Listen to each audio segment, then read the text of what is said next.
दोस्तों, मोदी सरकार के दिन आजकल कुछ अच्छे नहीं चल रहे।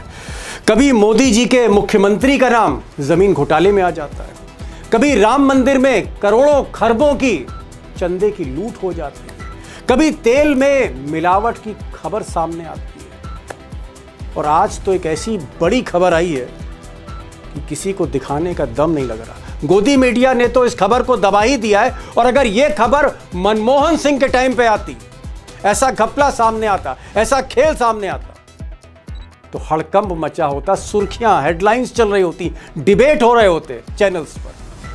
अब दोस्तों, अगर मोहल्ले में किसी लाला की दुकान से उसका एक मुनीम हटा दिया जाए तो मोहल्ले में चर्चा होती है, बात छुपती नहीं।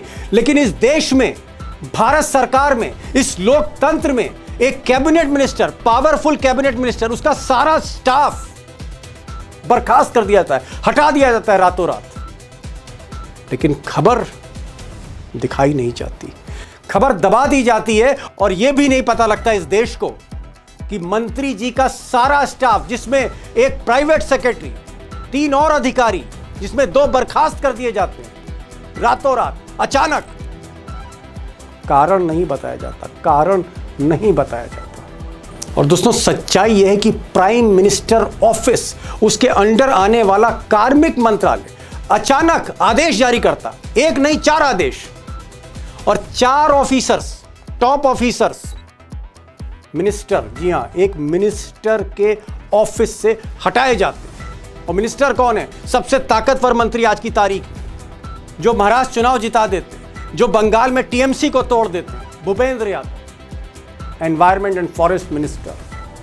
तमाम क्लियरेंस इनके हाथ में, वो चाहे माइनिंग हो, पट्टा हो, हर तरह की क्लियरेंस जो आप सोच सकते हैं, ऐसा मंत्रालय। और मंत्री भूपेंद्र यादव अमित शाह के खास, मोदी के खास, प्राइम मिनिस्टर ऑफिस की सहमति से 4 ऑफिसर, जिसमें 2 ऑफिसर का तबादला होता है, और उसी वक्त 2 ऑफिसर बर्खास्त कर दिए जाते हैं, उनकी सेवा टर्मिनेट कर दी जाती है। ऐसा 75 साल के हिंदुस्तान में किसी मंत्री के साथ नहीं हुआ कि सारा स्टाफ, 4 ऑफिसर रातों रात सैक कर दिए गए। इतनी बड़ी खबर, कोई उंगली नहीं उठाता, कोई पूछता नहीं कि वजह क्या है। अब दोस्तों, भूपेंद्र यादव को मैं इसलिए ताकतवर मंत्री कह रहा हूं क्योंकि जितने करीब ये नरेंद्र मोदी के हैं, उतने ही करीब ये अमित शाह के। आज भी इन्हें अमित शाह के साथ देखा गया, और ये वही भूपेंद्र यादव हैं जिनके सरकारी बंगले में 20 दिन पहले ममता की पार्टी टीएमसी के 20 सांसद बंगले में तोड़े गए थे। और ये जो 20 सांसद थे, इन्हें एनडीए में शामिल कर लिया गया, इन्हें भी रातों रात शामिल किया गया। यह है इनकी ताकत, यह है इनकी खासियत भूपेंद्र यादव की। वो चाहे महाराष्ट्र का चुनाव हो या दिल्ली चुनाव, हर जगह भूपेंद्र यादव आपको मिले। और इन्हीं के मंत्रालय के 4 बड़े अफसर सैक किए जा रहे हैं, उनका तबादला हो रहा है रातों रात, और कुछ भी नहीं बताया जा रहा, किसी को कुछ नहीं बताया जा रहा। और यहां पर मैं एक चीज आपसे कहूंगा, बहुत कॉमन सेंस है। मंत्री का प्राइवेट सेक्रेटरी आईएएस होता है, आईपीएस होता है। ये इसलिए इंपॉर्टेंट है क्योंकि सारी डील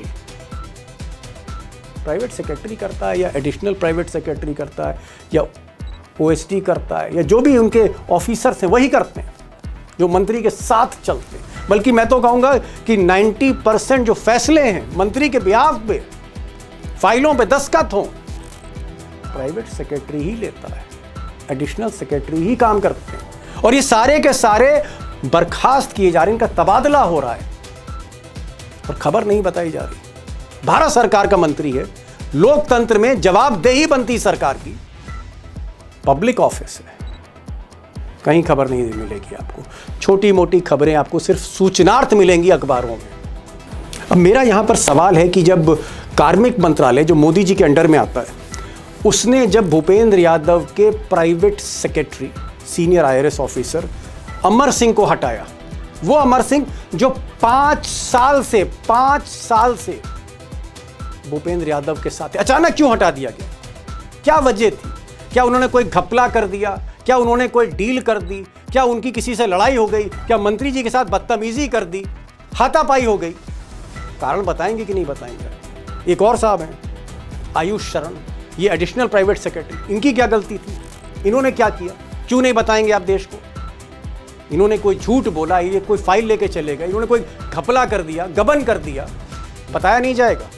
एक छोटे से थाने में अगर दरोगा गड़बड़ी करता है तो बाकायदा प्रेस रिलीज आती है। कैबिनेट मिनिस्टर का एडिशनल प्राइवेट सेक्रेटरी, बाकी 2 अफसर घपला कर रहे हैं, क्या कर रहे हैं, किसी को नहीं बताया गया। और सुनिए साहब, आयुष शरण बर्खास्त कर दिए गए, नौकरी टर्मिनेट कर दी गई। एक और साहब हैं Shailesh Kumar Singh, parliamentary secretariat service, ये भी कई दिन से भूपेंद्र यादव के साथ, इनका भी तबादला कर दिया, प्रीमेच्योर तबादला कर दिया, उसी वक्त कर दिया। एक और साहब हैं सिद्धार्थ यादव भी बहुत करीबी थे मंत्री के, इनको भी बर्खास्त कर दिया, टर्मिनेट कर दिया सर्विसेज। मैं नहीं कह रहा हूं, मोदी के कार्मिक मंत्रालय के आदेश कह रहे हैं। कारण नहीं बताया जाएगा, वजह नहीं बताई जाएगी। अब जैसी ही खबर सोशल मीडिया पर आती है, आदेश की कॉपी आती है, उस वक्त कांग्रेस ने, और कांग्रेस के जो आप कह सकते हैं बड़े नेता हैं, जयराम रमेश, वो खुद एनवायरनमेंट मिनिस्टर है, फॉरेस्ट मिनिस्टर है, उन्होंने कहा कि बहुत बड़ा मामला है, ये बहुत बड़ा मामला है, बहुत बड़ा घपला है, गोरख धंधा है। उसके बाद कांग्रेस की तरफ से एक और बयान आता है, सुप्रिया श्रीनेत, वो कहती हैं कि केंद्रीय मंत्री भूपेंद्र यादव के निजी सचिव अमर सिंह के साथ 2 और अधिकारी आयुष शरण और शैलेश कुमार सिंह को तत्काल प्रभाव से हटाया गया है। एक मंत्री के पूरे स्टाफ को बदला जाना साधारण बात नहीं है। कौन सा घोरक धंधा चल रहा था? किसी भी धांधली के बारे में जनता को सच जानने का हक है, क्योंकि मैंने पहले कहा, कोई प्राइवेट दुकान पे खेल नहीं हो रहा है। भारत सरकार लोकतंत्र के सबसे बड़े दफ्तर में, जनता की चुनी हुई सरकार में, जिसकी जवाबदेही है जनता के प्रति, वहां पर यह घपला हो रहा है, उसे छुपा नहीं सकते आप। अब मैंने भी खबर जब सोशल मीडिया पे शेयर करी आज, तो मुझे भी फ़ोन आने लगे, कुछ लोग मैसेज लिखने लगे उसी पर, मेरे एक्स हैंडल पर, कि पुलिस एक्शन ले इन पर, दीपक शर्मा पे, ये क्या खबर दिखा रहे हैं, ये कोई खबर नहीं है, झूठ बोल रहे हैं। और मेरी तरह कई ऐसे लोग थे जिन्होंने तरह तरह से क्यास तो लगेंगे कि भाई क्या मसला है, क्या घपला हो गया। किसी ने कहा कि साहब जो सरिस्का टाइगर रिजर्व है, वहां पर कुछ माइनर्स को पट्टे दे दिए गए, और उस पर नेशनल ग्रीन ट्रिब्यूनल ने, अदालत ने उस पर कार्रवाई कर दी, उसके पीछे इनका खेल हो सकता है। किसी ने कह दिया कि राजस्थान में किसी और मसले से तार जुड़े हुए हैं, किसी ने भ्रष्टाचार की तरफ इशारा कर दिया। कयास लगाए जा रहे हैं। गोदी मीडिया कुछ नहीं बता रही, सिर्फ धमकी दी जा रही है कि अगर इस पर आपने ज़्यादा लिखा तो समझ लीजिएगा। और दूसरी तरफ ये कहा जा रहा है कि साहब ये तो आंतरिक मामला है, इसका भ्रष्टाचार से कोई लेना देना नहीं है, राजस्थान से कोई लेना देना नहीं है, पट्टे से कोई लेना देना नहीं है, किसी तरह के डील से कोई लेना देना, ये आंतरिक मामला है। सवाल ये है कि अगर भूपेंद्र यादव की कोई अपनी दुकान होती, कोई अपना उनका धंधा छोटा मोटा होता, कहीं कर रहे होते, तो हमें भी परवाह नहीं थी कि वो किसको हटा रहे हैं, किसको रख रहे हैं। वो कैबिनेट मिनिस्टर है, चुनी हुई सरकार है, ये वो सांसद हैं, उनकी जवाबदेही है। अगर वो जो स्टाफ है जो टैक्स पेयर के पैसे से चल रहा है, अगर उसको बर्खास्त किया जाएगा तो कारण बताना पड़ेगा। और मनमोहन सिंह की सरकार जब थी या वाजपेयी की सरकार जब थी दोस्तों, कारण बताए जाते थे, क्योंकि ये सब कुछ पब्लिक डोमेन में आपको लाना पड़ेगा। बहरहाल देर शाम तक कोई स्पष्टीकरण ना मंत्री जी की तरफ से आया है, ना प्राइम मिनिस्टर ऑफिस की तरफ से आया है, ना फिर कोई कार्मिक मंत्रालय की तरफ से आया है, ना फिर सरकार की एजेंसी की तरफ, कोई इसमें स्पष्टीकरण नहीं आया। हटा दिया तो हटा दिया, पब्लिक को जानने का हक नहीं। अब मसला इतना आसान भी नहीं, इसलिए आज मैंने उमाकांत जी को बुलाया। और उमाकांत जी पिछले 35 वर्षों से ब्यूरोक्रेसी देख रहे हैं, मंत्रालय कवर कर रहे हैं। मैंने कहा कि भाई आपने सुना है ऐसा कभी कि सारा का सारा स्टाफ बर्खास्त कर दिया गया, हटा दिया गया? ऐसा सुना है आपने कभी? सुनिएगा उनका जवाब क्या आता है। और हमारे साथ अभिषेक भी होंगे, दोनों पत्रकारों को सुनिए, क्योंकि ये जो खबर है छोटी मोटी खबर नहीं है, टिप ऑफ द आइसबर्ग, ये एक छोटा सा सिरा है। और इसका जो दूसरा छोर है वो किसी बड़ी खबर की तरफ, किसी बड़े मामले की तरफ इशारा करता है, जो शायद जयराम रमेश ने कहा। अभिषेक जी, आप तो पत्रकार हैं, लेकिन आज मैं पर्सनल सवाल से शुरू कर रहा हूँ, क्योंकि जितने भी लोग देख रहे हैं और जितने भी इस वक्त हम लोग जुड़े हैं लाइव में, आप एक ऐसे शख्स हैं जिसका बचपना उसी इलाके में बीता जहां प्रधानमंत्री रहते हैं, जहां पर गृह मंत्री रहते हैं, जहां सारे मंत्री रहते हैं, ऑफिसर रहते हैं, जिसे हम लुटियंस दिल्ली कहते हैं। और इसी इलाके की ये घटना है भूपेंद्र यादव के, जहां सारा स्टाफ, पर्सनल सेक्रेटरी वगैरह सब लोग जो है सैक कर दिए गए, बर्खास्त कर दिया गया। मैं ये पूछना चाह रहा हूं आपसे कि क्या ये बात सही है कि आज के दौर की बात कर रहा हूं, क्या मंत्री के जो प्राइवेट सेक्रेटरी होते हैं, पर्सनल असिस्टेंट होते हैं, ओएसडी होते हैं, यानी जो अफसर मंत्री के साथ चलते, क्या डील यही करते हैं कि नहीं करते? क्या ये डील करते हैं कि नहीं करते? अगर मान लीजिए पैसा पहुंचाना है, पैकेट पहुंचाना है, तो इनका कोई रोल होता है कि नहीं होता है? जनरल क्वेश्चन, मिस्टर अभिषेक। दीपक जी, अगर इस सवाल का जवाब अगर कई आज के परिदृश्य में दिया जाए, आज के परिप्रेक्ष्य में, तो कई सारे सवाल एक साथ जुड़ जाते हैं, नत्थी हो जाते हैं इसमें। पहला ये कि मंत्री का व्यक्तित्व कैसा है। अगर मंत्री लेन देन वाला है तो उसके पास एक नहीं कई सारे चैनल होंगे। और अगर मंत्री एके एंटनी टाइप खांटी ईमानदार आदमी है, मैं एके एंटनी का नाम जानबूझकर उसका ले रहा हूं, प्राइवेट सेक्रेटरी भी ईमानदार होगा। हाँ, प्राइवेट सेक्रेटरी ईमानदार नहीं हो, अगर भ्रष्ट भी प्राइवेट सेक्रेटरी उस मंत्री को मिल गया तो उसकी हिम्मत नहीं है कि वो मंत्री के सामने जाकर कोई डील करा पाए। ये सबसे पहले मंत्री के व्यक्तित्व पर निर्भर करता है कि मंत्री अपनी पीएस की कितना सुनता है। लेकिन आज के दौर में आप जान रहे हैं कि मंत्रियों की बहुत ज्यादा चलती नहीं है, और जिन मंत्रियों की थोड़ी बहुत चलती है वो इन्हीं सब मामलों में ज्यादा चलती है कि किसी को ठेका दिला दिया, किसी को काम दिला दिया, किसी को माइनिंग का काम दे दिया, किसी को हाईवे रेलवे का ठेका दे दिया, किसी को कहीं दूसरे पर्सनल डिपार्टमेंट का स्टाफ का ठेका दे दिया। इन्वॉल्वमेंट होता है या नहीं? मैं भूपेंद्र यादव की बात नहीं कर रहा हूं, मैं जी जनरल क्वेश्चन पूछ रहा हूं, क्या पर्सनल स्टाफ का इन्वॉल्वमेंट होता है या नहीं होता है? दीपक जी, मैं फिर यही जवाब आपको दूंगा कि मंत्री अगर लेन देन वाला है तो निश्चित तौर पर पर्सनल ठीक, स्टाफ के बिना तो हो ही नहीं सकता है। ठीक है, पर्सनल ठीक है, स्टाफ ही सबसे आगे होते हैं ठीक अगर है, मंत्री ठीक लेन है, देन वाला है तब। ठीक है, समझ गया, समझ गया, समझ गया।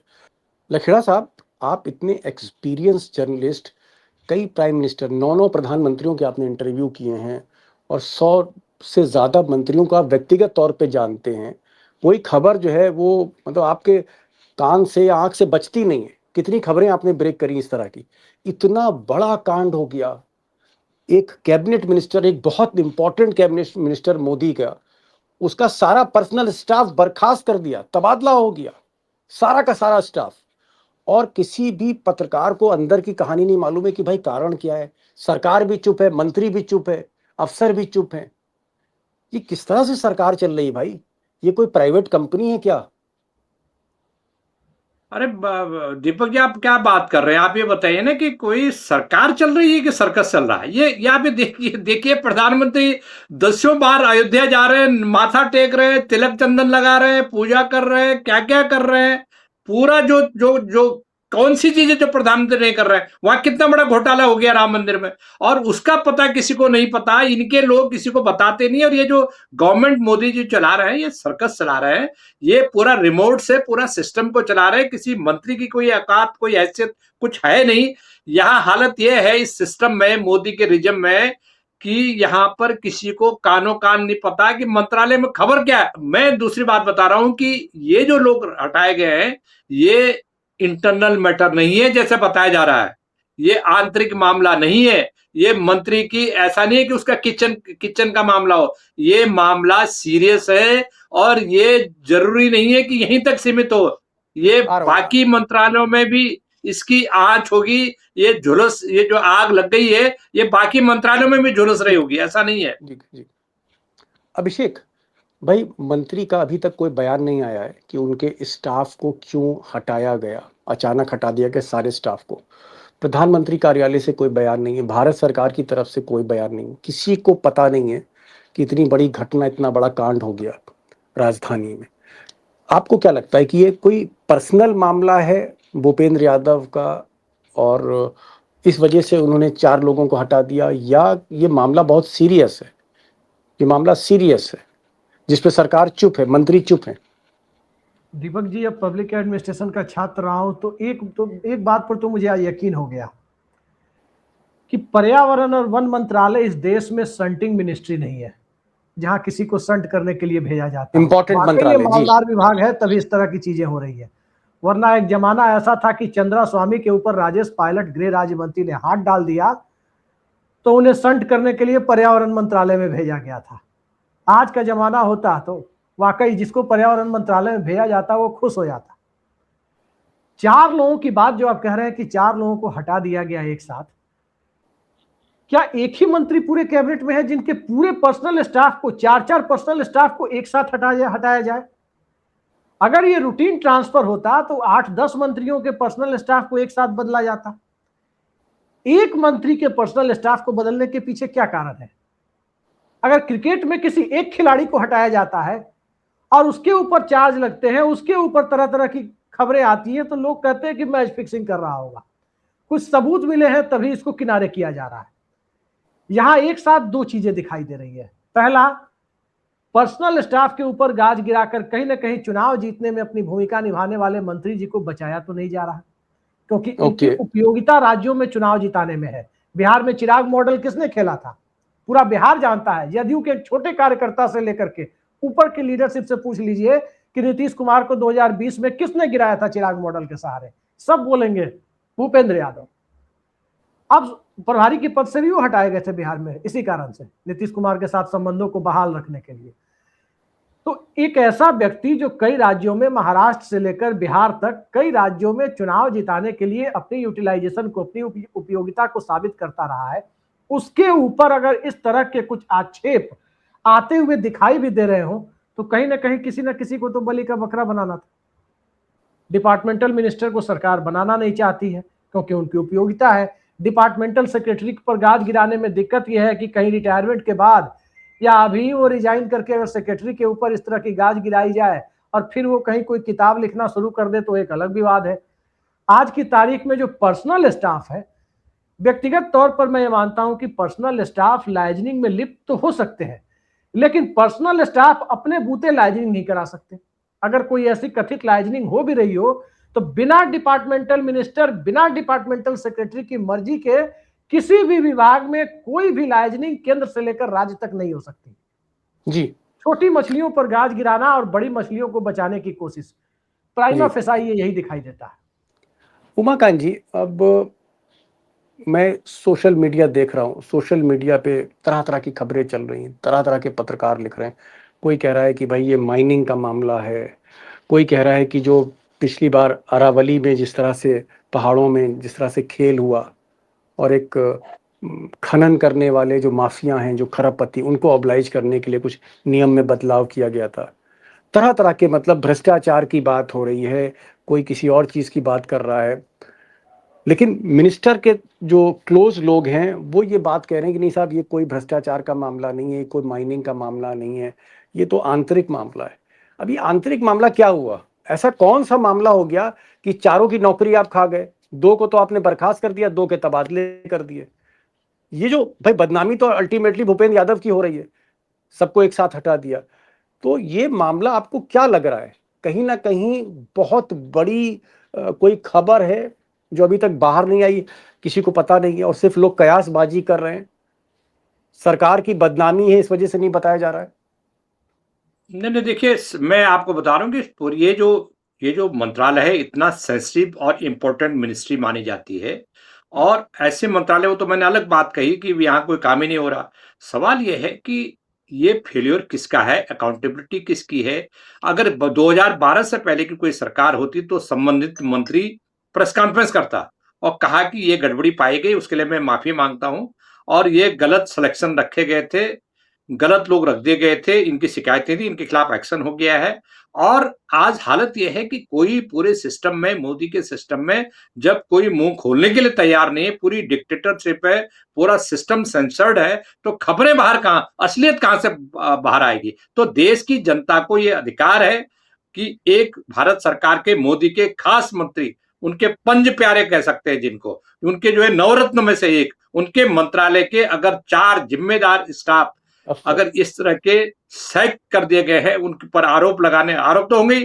देखो, ये भी कारण हो सकता है कि कहीं पे निशाना, कहीं पे निगाहें, और ये प्रधानमंत्री कार्यालय की सहमति के बिना या डायरेक्शन के बिना ये एक्शन नहीं हो सकता, ये मैं आपको लिख के दे सकता हूं। और ये आने वाले टाइम पर, आज नहीं तो बात ये चीजें छिपेंगी नहीं। और ये किसी की खाल बचाने के लिए, किसी बड़े आदमी की खाल बचाने के लिए इनको सैक किया गया है, ये तय है। और आने वाले दिनों में, जैसे राहुल गांधी ने कहा था कि देखिए मुझे पता है, मुझे कागज सरकार के भीतर से आ रहा है, हो सकता है कि सरकार के भीतर से कागज जो सप्लाई हो रहे हैं, इस सरकार की नीतियों के कागज सप्लाई हो रहे हैं। क्योंकि देखिए सरकार के भीतर भी सारे ब्यूरोक्रेट्स परेशान है, स्टाफ परेशान है, क्योंकि देश के लिए तो काम हो नहीं रहा है, ये तो भारतीय जनता पार्टी के लिए काम हो रहा है इन मंत्रालयों में। तो बहुत सारी चीजें हैं जो अभी खुलनी बाकी है, ये कह सकते हैं कि पिक्चर अभी बाकी है। जी, पिक्चर अभी बाकी। आखिरी सवाल अभिषेक, क्या आपको लग रहा है कि छोटी मछलियों को पर एक्शन हो गया बड़ी मछली को बचाने के लिए? क्या आपको ये कहानी लगती है, या आपको लगता है कि कहीं ना कहीं आज नहीं तो कल भूपेंद्र यादव का भी नंबर आएगा, उनको भी हटाया जाएगा? दीपक जी, भूपेंद्र यादव पर एक्शन होगा, लेकिन वो एक्शन उन्हें कैबिनेट से सैक करने की तरह नहीं होगा। उन पर प्रकाश जावड़ेकर और रविशंकर प्रसाद या राजीव प्रताप रूडी की तरह एक्शन नहीं होगा, ये आप लिख कर रख लीजिए। भूपेंद्र मंत्रालय यादव बदल को देंगे? मंत्रालय बदल दिया जाएगा, ये संभावना ज्यादा लगती है, क्योंकि कहीं ना कहीं सरकार को लगता है कि इस मामले को लेकर किरकिरी ज्यादा हो रही है। जब से वो मंत्रालय में आया तब से विवाद हो रहा है, चाहे कभी अरावली को लेकर हो तो कभी इसको लेकर, प्राइवेट स्टाफ को लेकर हो। माइनिंग को, इसलिए पट्टे उनको को सेट लेकर। किया जाएगा। ये चांस मुझे हो सकता है कि भूपेंद्र और देवेंद्र दोनों का मंत्रालय बदल दिया जाए, आपस ठीक, में प्रधान, इंटरचेंज कर दिया जाए। क्या आपको क्योंकि एक लगता है छोटा धर्मेंद्र? सवाल दीपक जी मैं आपसे जानना चाहता हूं, आपने लंबे समय तक पावर कॉरिडोर को कवर किया है, आप गृह मंत्रालय को भी देखा करते थे एक जमाने में, नॉर्थ ब्लॉक में गृह मंत्रालय, वित्त मंत्रालय दोनों देखते थे। सुधीर कुलकर्णी से लेकर दीपक चोपड़ा तक तमाम लोग थे पर्सनल स्टाफ। क्या इस तरह की घटना कभी आपने सुनी है? नहीं, मैंने तो नहीं सुनी। मैंने तो अपने करियर में कि किसी मंत्री का कोई स्टाफ भले ही बर्खास्त किया गया हो कोई रिश्वत लेते हुए, कुछ शिकायत हो, लेकिन सारा स्टाफ किसी कैबिनेट मिनिस्टर का, मुझे नहीं लगता है कि नेहरू जी जब से प्रधानमंत्री थे और अब तक किसी भी मंत्री, देश के किसी भी कैबिनेट मिनिस्टर का सारा स्टाफ एक झटके में हटा दिया जाए, ऐसा कभी नहीं हुआ। इसीलिए घटना बड़ी है। आखिरी सवाल लखेड़ा साहब, क्या आपको लगता है कि भूपेंद्र यादव की पारी अब धीरे धीरे समाप्त हो रही है? एक बहुत बड़ा एक दाग लगा है, क्योंकि स्टाफ उन्हीं का है, 5-5 साल से उनके साथ लोग थे, वो अचानक हटाए जा रहे हैं। तो क्या आपको लगता है कि मोदी को पता लग गया, या इंटेलिजेंस खुफिया एजेंसियों को पता लग गया, कुछ है घपला, धुआं है, इसीलिए हमें आग दिख रही है और भूपेंद्र यादव को इसकी कीमत चुकानी पड़ेगी? बिल्कुल, बिल्कुल, ये इसमें कोई दो राय नहीं है कि भूपेंद्र यादव को पहले इनसर्कल कर दिया गया है। भूपेंद्र यादव को कहा गया है कि आप इन सारे चारों लोगों को पहले हटाइए अपने यहाँ से, क्योंकि वो भूपेंद्र यादव को टारगेट करने के लिए सब किया गया। ये भी हो सकता था कि धीरे-धीरे करके एक को इस बार इस हफ्ते हटाया, अगले को दूसरे हफ्ते हटाया, तीसरे, और 1 महीने किसी को में 2 चारों महीने को हटा बाद दिया ना। जाता। लेकिन इसको ये एकदम नोटिफाई करके धड़ल्ले से हटाया गया। इसका मतलब यह है कि मंत्री का नंबर है, मंत्री रडार पर है, और मंत्री जो रडार पर रखे गए हैं, देखिए सारी दुनिया ने आरोप लगाया है कि साहब ऐसा है कि ये एमपीज खरीदे गए हैं, उनको किसने कहा कि 15-15 करोड़ रुपए एडवांस में नहीं दिया गया है। अरे एडवांस मंत्री ने तो खुद नहीं दिया वो ना। देखिए सरकार ईमानदार तो है नहीं, सरकार तो हर स्तर पर बेईमानी कर रही है, अपोजिशन पार्टीज के एमपीज को खरीद रही है, किसका पैसा, किसकी टोपी किसके सर पर रख रही है। मंत्री का काम है कि अपने घर पे अपोजिशन पार्टी को तोड़ने का टेंडर हो रहा है, घर पे बैठ के मंत्री के सरकारी आवास पे।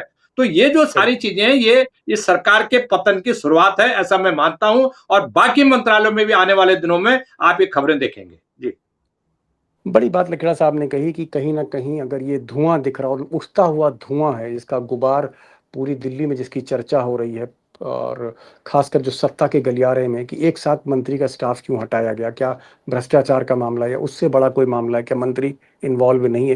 लेकिन मैं तो सिर्फ इतना कहूँगा कि 15-20 दिन पहले यही जो मिनिस्टर हैं, जिनका नाम आज की तारीख में सुर्खियों में है, यादव साहब 15 दिन पहले टीएमसी, ममता बनर्जी की पार्टी, अपने सरकारी बंगले के ड्राइंग रूम में तोड़ रहे थे। 20-20 सांसद तोड़ दिए, तब ये हीरो थे। लेकिन आज अचानक इन्हीं का वक्त आ गया, ऐसा लगता है कि आज खुद भूपेंद्र यादव हाशिए पर दिख रहे हैं, और भूपेंद्र यादव ने अब तक कोई बयान नहीं दिया। हम उम्मीद करते हैं कि ये मामला सरकारी है, ये मामला भारत सरकार का है और लोकतंत्र में सरकार बाउंड है कि वो जवाब दे, सफाई दे कि ये जो चारों ऑफिसर्स को हटाया गया है उसके पीछे वजह क्या थी। क्या करप्शन का मामला था, इनडिसिप्लिन का मामला था, इंटीग्रिटी का मामला था, बदतमीजी का मामला था, या कोई और मामला था, विद्वेष का मामला था। ये मामला बताना होगा, अन्यथा संदेह के घेरे से, संदेह की निगाह से दुनिया इस पूरे मामले को देखेगी। बहुत बहुत शुक्रिया भाई लखेड़ा साहब, आप आए, और अभिषेक आप भी आए। Thank you so much for joining this programme.